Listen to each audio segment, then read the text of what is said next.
Hello friends, स्वागत है आपका। दोस्तों, आज के इस वीडियो में हम डिस्कस करने वाले हैं कि बीएससी के बाद आप किसी भी प्राइवेट कंपनी में जॉब कैसे पा सकते हैं। दोस्तों, यदि आप बीएससी कर लिए हो और अपनी स्ट्रीम में जाना चाहते हो तो आपके लिए वीडियो नहीं है, मैं पहले बता देता हूं। लेकिन जिन्होंने बीएससी किया हुआ है और किसी प्राइवेट लिमिटेड जैसे कि आइसर, फोर्स, टाटा मोटर्स ऐसी कंपनियों में आना चाहते हैं, जो प्राइवेट कंपनी में आना चाहते हैं, ये वीडियो उनके लिए है, ठीक है।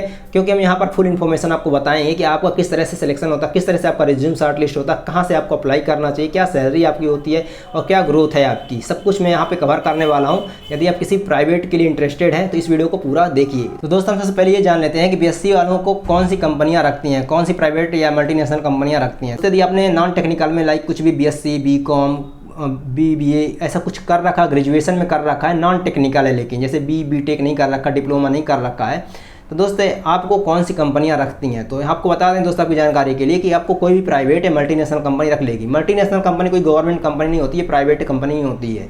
अब बीएससी वाले जो बंदे होते हैं तो उनको जैसे फोर्स कंपनी हो गई, आसर कंपनी हो गई, टाटा मोटर्स हो गई, ये कंपनियां भी हायर करती हैं मल्टीनेशनल में। प्राइवेट में भी कंपनियां बहुत सी ऐसी हैं जो हायर करती हैं। ओके, तो दोस्तों यदि आप मुझे कमेंट करोगे तो मैं लिस्ट आपको दे दूंगा कि कौन कौन सी कंपनियां जो बीएससी, बीकॉम या फिर बीबीए जैसे स्टूडेंट को हायर करती हैं। दोस्तों, अब आपको बता दें कि यहाँ पे आपकी ग्रोथ नॉर्मली रहती है, ज़्यादा जिस तरह से इंजीनियर की ग्रोथ होती है, जो बंदे टेक्निकल होते हैं उनकी ग्रोथ जितनी होती है उतना तो नहीं होती है आपकी। लेकिन यहाँ पर आपको जॉब में रख लेती है कोई कंपनी, ट्रेनिंग देती है, ट्रेनिंग के बाद आपका पोस्ट में देती है, पोस्ट के बाद आपको सैलरी भी अच्छी खासी प्रोवाइड करती है। बट ग्रोथ जो है लिमिटेड ही होती है क्योंकि आप नॉन टेक्निकल हो। ओके, लेकिन आपको कौन कौन से रखती हैं तो मैं आपको एग्जांपल के लिए एक बताता हूं कि फोर्स कंपनी है। अब यहाँ पर अप्लाई कैसे करते हैं लड़के जाकर, तो यहाँ पर गेट से अप्लाई करते हैं। गेट में जाकर वहाँ पर टाइम ऑफिस होता है, टाइम ऑफिस में जाकर अपना रिज्यूम देना होता है। रिज्यूम शॉर्ट लिस्ट होता है उसी दिन। दोस्त, उसी दिन शॉर्ट लिस्ट होता है, आपको बैठना होता है वहाँ पे गेट में ही, तो आपको इंटरव्यू के लिए बुलाया जाता है। और दोस्त, आपको इंटरव्यू हॉल में ले जाया जाता है, वहाँ पे इंटरव्यू लिया जाता है। यदि आप इंटरव्यू आपका शॉर्ट लिस्ट हो जाता है, इंटरव्यू निकल जाता है, तो वहाँ पे कंपनी में आपको डेट दिया जाता है कि कब से आपको आना है, कंपनी ज्वाइन करनी है। और वहाँ पर दोस्त आप यदि बीएससी हो, बीकॉम हो, ऐसी नॉन टेक्निकल हो, तो दोस्त आपको ज़्यादातर देखने को मिलेगा कि जो ऑटोमोबाइल कंपनी है वहाँ पर क्वालिटी डिपार्टमेंट में आपको रखा जाता है। बहुत से लड़कों को प्रोडक्शन डिपार्टमेंट भी रखा जाता है। प्रोडक्शन डिपार्टमेंट में जैसे असेंबली डिपार्टमेंट हो गया, मशीन शॉप हो गया, यहाँ पे रखा जाता है। दोस्तों, आई होप आपको ये क्लियर हो गया कि आपका रिज्यूम कहाँ पे जमा करना होता है, कहाँ से आपका रिज्यूम अप्लाई करना होता है। क्योंकि दोस्त आप ऑनलाइन देखोगे, ऑनलाइन पोर्टल में चेक करोगे तो कहीं पर भी आपको अप्लाई करने का ऑप्शन नहीं मिलेगा। आपके लिए प्राइवेट कंपनी में वैकेंसी भी शो नहीं करती है, तो आपको गेट में ही जाना पड़ता है। यदि आप जैसे पीथमपुर ले लीजिए, पुणे ले लीजिए, दिल्ली में नोएडा ले लीजिए, आप इन लोकेशन में जाकर ही आपको विजिट करना होगा। आपको वहाँ पर जाकर गेट में अप्लाई करना होगा और टाइम ऑफिस में ही जाकर अप्लाई करना होता है। लेकिन जैसे मैं एक कंपनी एग्जांपल देता हूँ कि बल्क में जैसे जो कंपनियाँ होती हैं हायर करती हैं तो वो मल्टीनेशनल कंपनी होती हैं। जैसे कि फोर्स हो गई, जैसे फोर्स में हर दिन मॉर्निंग में 8 बजे लड़कों का वहाँ पे भर्ती होता ही होता है, ठीक है। तो आपको जैसे पीथमपुर में फोर्स कंपनी है तो यहाँ पे टाइम ऑफिस में यानी गेट में जाना होता है, टाइम ऑफिस में रिज्यूम देना होता है। रिज्यूम ये चार टीम के पास जाता है और वहाँ पर देखता है, रिज्यूम चेक करता है और उसके बाद आप लोगों को बुलाता है अंदर। इंटरव्यू होता है, इंटरव्यू हॉल में बैठाया जाता है, इंटरव्यू होता है और आपका इंटरव्यू अच्छा निकल जाता है, आप कुछ आंसर देते हैं। और इंटरव्यू कैसे देना है, किस तरह से इंटरव्यू में बिहेव करना है, सब कुछ इंटरव्यू के ऊपर मैंने काफ़ी वीडियो बनाए हैं। यदि आपने नहीं देखा है तो आप प्लेलिस्ट विजिट कर सकते हैं हमारा। देखिए कि इंटरव्यू में क्या क्या चीज़ें पूछी जाती हैं, कैसा इंटरव्यू दिया जाता है आईटीआई के बाद।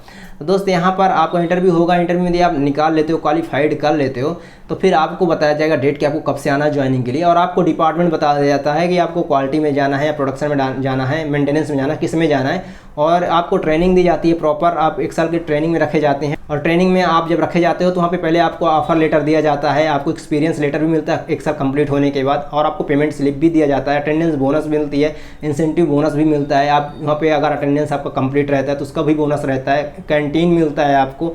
यहाँ पे दोस्त बस की सुविधा नहीं मिलती है, जो मैं पीथमपुर लोकेशन की बात कर रहा हूँ फोर्स कंपनी की, ठीक है। बाकी अदर कंपनी की मुझे ज़्यादा एक्सपीरियंस नहीं है, आप अदर लोकेशन में आप खुद जाकर विजिट करके पता कर सकते हो। इसी तरह से टाटा मोटर्स में भी नॉन टेक्निकल बंदे जैसे बीएससी, बीकॉम, बीबीए के बंदों को हायर करता है। आइसर कंपनी भी हायर करती है, जॉन डियर हो गई, ऐसी कंपनियां भी हैं जो कई कंपनियां, ऐसी बहुत सारी कंपनियां हैं जो हायर करती हैं। प्राइवेट कंपनियों में भी बहुत सारी कंपनियां जैसे एसपीएम ऑटो कंप हो गया, कपारो हो गया, असम ऑटो हो गया, बहुत सारी सी कंपनियां जो हायर करती हैं। ओके, मैं ये पीथमपुर लोकेशन की टोटल बात कर रहा हूँ। बाकी आप दूसरे लोकेशन में जाओगे तो उसके बारे में मुझे खुद एक्सपीरियंस नहीं है, आप वहाँ जाकर खुद आपको पता करना होगा टोटल कितनी कंपनियां हैं और गेट में जाकर आपको पता करना होगा। बाकी यदि आप कोई रेफरेंस का कोई बंदा वहाँ पे है तो आप खुद उससे पता करवा सकते हो, वो खुद जाकर पता कर सकते हो, उसके बाद आप जाकर अप्लाई कर सकते हैं। अप्लाई करने की प्रोसेस सेम रहेगी, गेट में ही टाइम ऑफिस में जाना होगा आपको, वहाँ से अप्लाई करेंगे तभी आपको वहाँ पे सिलेक्शन होगा, अदरवाइज इसके अलावा कोई ऑप्शन है ही नहीं, ठीक है ना, आपको वहीं पर जाना होगा। तो मैंने जैसे जैसे आपको पहले ही बताया था कि ये केवल उन लड़कों के लिए है जो नॉन टेक्निकल हैं और प्राइवेट कंपनी के लिए इंटरेस्टेड हैं। आई होप आपको पता चलेगा किस तरह से आपका सिलेक्शन होता है। और वहाँ पर पेमेंट की बात करें तो पेमेंट आपको जो है दोस्त 15-16 हज़ार रुपये, 14-15 हज़ार रुपये इस तरह से रहता है, लेकिन 12-13 हज़ार रुपये कट पिट के आता है ट्रेनिंग के टाइम में। उसके बाद पोस्ट में जब आपको दिया जाता है काम, ऑन रोल कर दिया जाता है, तो आपको बस की सुविधा मिल जाती है, रहने की सुविधा मिल जाती है और वहाँ पर सैलरी भी बढ़ा दी जाती है। थैंक यू चैनल विजिट करने के लिए, आपका बहुत बहुत धन्यवाद। वीडियो से मिला तो प्लीज़ चैनल को सब्सक्राइब करके जाएंगे, इससे हमें मोटिवेशन मिलता है। धन्यवाद।